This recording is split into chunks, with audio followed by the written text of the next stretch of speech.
Minha gente, um assunto que tem nos afetado muito aqui na região norte é essa longa estiagem, né? Por isso acontece em Juncado, na próxima quinta-feira, interior de Soretama, a 10ª edição do Debate Agro, que vai discutir esse assunto, água e agropecuária. Um dos palestrantes é o engenheiro agrônomo e presidente da Sociedade Espírito Santense de Agrônomos, SEA, Geraldo Antônio Fereguetes, que está aqui ao meu lado. Tudo bem, Geraldo? Tudo bem. Bom, um assunto bastante pertinente, um momento difícil que a nossa agricultura vive, e discutir esse assunto é de suma importância, né, Geraldo? É um assunto extremamente pertinente com a situação, como você disse. O Espírito Santo vive a pior crise hídrica da sua história, isso sem sombra de dúvida. Tanto a cena rural como os números mostram que nós nunca vivemos uma situação como essa. E a comunidade do Juncado, né, aquela região ali próxima à reserva, é uma região que de um grande número de pequenos produtores, todos cafeicultores, e que hoje estão literalmente sem água. Então discutir esse assunto ali, eu acho que é uma forma de repensar o modelo agrícola e junto com os produtores ali, tentar encontrar as causas dessa situação e também uma saída, uma né, saída para o problema que é iminente e enorme. Serão 3 palestras, né? Uma delas a do Geraldo, o prefeito de Vila Valéria também vai estar palestrando na noite da próxima quinta-feira. Uma expectativa muito grande para esse encontro, porque a gente já chega num momento assim de colapso mesmo, a nossa agricultura. A gente teve perdas enormes na cafeicultura, principalmente, né, Geraldo? O Incapera, inclusive, está revendo, né, os cálculos das perdas, porque veiculou-se na mídia uma perda de 50% da cafeicultura, mas essa perda de 50%, Cláudio, ela já é em função das perdas de 2014. Então vai ser muito maior. 2014 já foi uma safra totalmente atípica, e 2015 já foi uma safra ruim. Então 2016 nós vamos estar assim, em termos de produção, em termos de 50% que se produziu em 2015. Quer dizer, 2015 já foi ruim, 2014 já foi ruim. Então nós chegamos literalmente no fundo do poço em termos de produtividade. E outra coisa, a estiagem, ela influenciou na estrutura do pé de café, na fisiologia da planta. Isso não recupera em 2, 3 anos. Então vão sentir há muitos anos ainda. A safra do ano que vem já está totalmente comprometida, porque não houve rebrota. Vocês conhecem o café conilon, que é uma espécie arbustiva, que ela rebrota. Onde ele produziu o café esse ano, ele não produz no ano que vem. E ele é bastante resistente, né? Apesar da adaptabilidade, só que a crise hídrica foi extremamente severa. Nós tivemos déficit hídrico aí próximo a 900 milímetros. É muito alta, né? Quase que deserto. Geraldo, o senhor vai falar na palestra sobre os sistemas de irrigação no mercado. Hoje está até difícil irrigar porque não tem água, mas é importante falar disso porque o produtor também precisa se adaptar e temos sistemas inteligentes hoje em dia, né? A ideia é comparar 4 sistemas de irrigação. Nós projetamos hipoteticamente uma área de 40 hectares e em cima dessa área projetamos 4 sistemas de irrigação. O pivô central, a irrigação convencional, a microaspersão e o gotejamento. E agronomicamente comparamos o consumo de água, né, que os sistemas diferentes consomem. Então nós vamos ver que quando comparamos o gotejamento com a irrigação convencional, eu comparo com a irrigação convencional, que a irrigação convencional hoje representa o quê? 70% da irrigação no estado. Então nós vamos ver que com o sistema de gotejamento, nós vamos ter uma economia da ordem de 60%. Maravilha. Enquanto nós consumimos aí 2,5 litros por segundo por hectare, num sistema convencional, nós vamos trabalhar em torno de 0,7, 0,8 litros por segundo por hectare no gotejamento. Um sistema muito mais um resultado muito melhor, né? Sob o ponto de vista de consumo de água, é o ideal. Entendi. Lógico, existem outras características agronômicas dos sistemas que nós vamos estar discutindo lá na palestra, que às vezes quando você trabalha, vamos supor, com a horticultura, que é uma cultura que você tem uma quantidade grande de plantas por hectare, às vezes você não consegue trabalhar com gotejamento. Aí de repente você tem que optar por uma microaspersão, um outro sistema, mas também deixando esse sistema, vamos supor, mais gastadores de água, como uma última opção. Claro. Então nós temos a opção do gotejamento, a opção da microaspersão, a opção até do pivô central, que são equipamentos que consomem muito menos recursos hídricos do que a irrigação convencional. Pois é, e o produtor também já entendeu isso, né? Essa necessidade de mudar esse sistema. Se você olhar as estatísticas hoje, de cada 10 equipamentos de irrigação que se vende hoje, 9 implantação dessa linha de irrigações eficientes.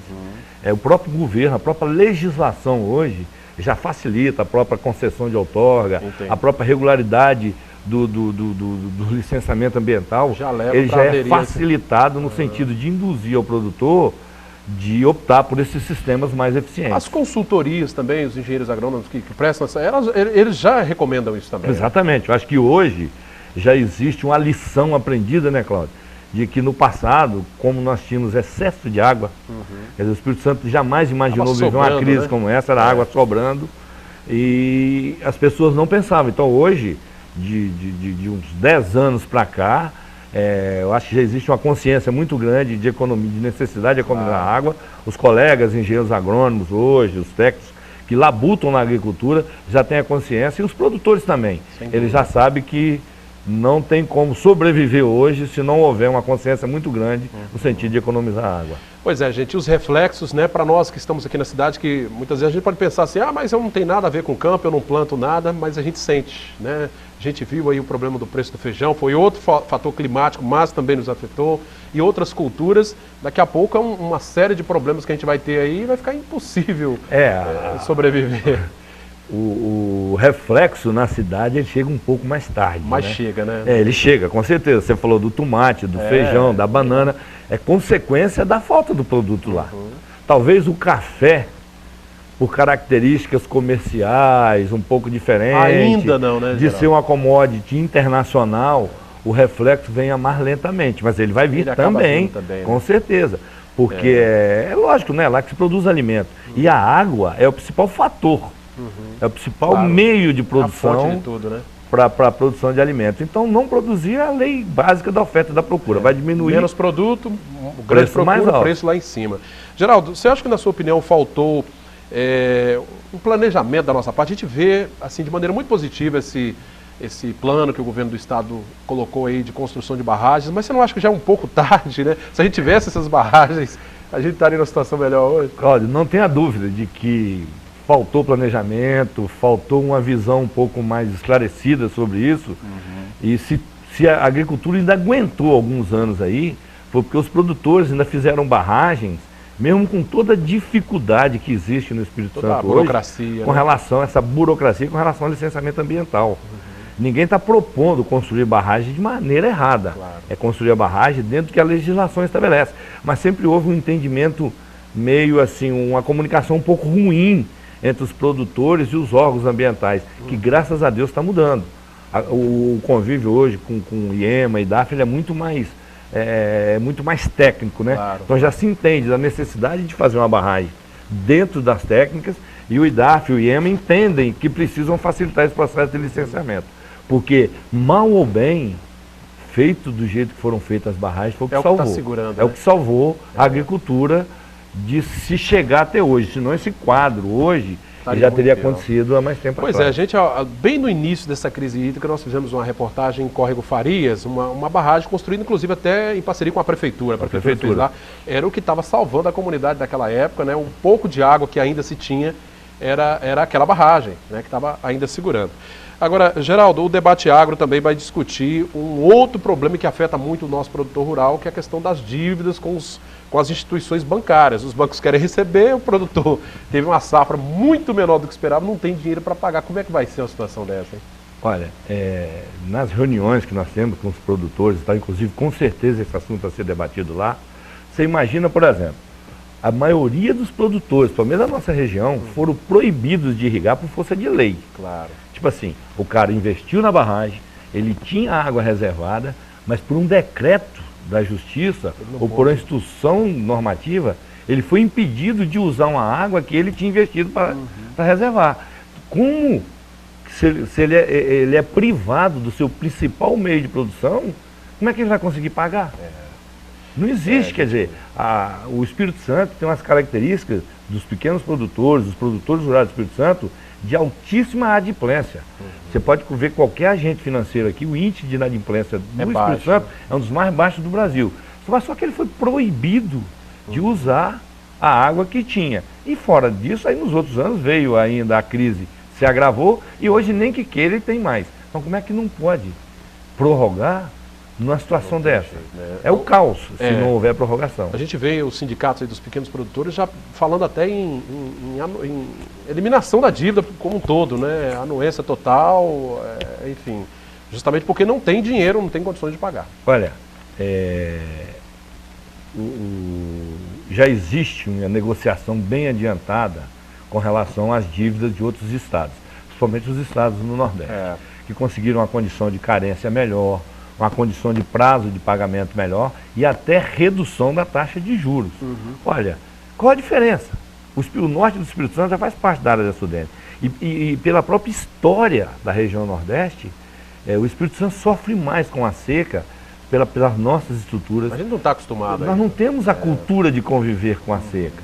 E outra coisa, a atividade agrícola no Espírito Santo ela não é de subsistência. Não. É uma atividade de culturas perenes, são atividades de alta produtividade. Verdade. Quer dizer, é uma atividade quase que empresarial, mesmo feita por pequenos produtores, mas é uma atividade empresarial, o que é diferente do Nordeste. Né? O agronegócio é muito forte. O Nordeste, você, quer dizer, passou um período de seca, você vem um período de chuva, eles recuperam rápido. Muito rápido. São culturas de mandioca, de feijão, são culturas anuais de fácil reposição, o que não é o caso do café.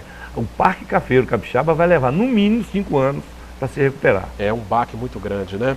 Portanto, minha gente, na quinta-feira, então, dia 14, lá em Juncado, interior de Soretama, esse importante encontro, né? A 10ª edição do Debate Agro, promovido pelo nosso colega, organizado pelo nosso colega jornalista Franco Fiorotti, né? Com vários parceiros aí nessa empreitada, e um dos palestrantes é o presidente da Sociedade Espírito Santense de Agrônomos, o engenheiro agrônomo Geraldo Antônio Fereguete. Fereguete, obrigado pela presença. A gente espera, né, que a chuva venha o quanto antes. Infelizmente, os institutos têm mostrado aí que vai demorar um pouco ainda, mas a gente torce para que ela volte, né? Eu acho que nós precisamos realmente torcer para chover, porque não adianta fazer barragem, fazer tudo se não vier a chuva. Tem o que juntar, né? Só que, infelizmente, nós estamos no período de inverno, que não existe tradição de chuva no Espírito Santo nessa época, né? Nós podemos ter expectativa de chuva lá para setembro, outubro. Realmente vai ser um ano difícil. Para encher reservatório, só daí para frente. Só daí para frente.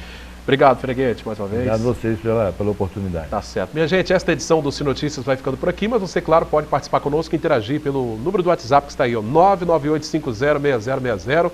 Reveja a nossa entrevista e conteúdos do nosso telejornal nas redes sociais, no facebook.com/TVC Linhares e também direto no nosso canal no YouTube.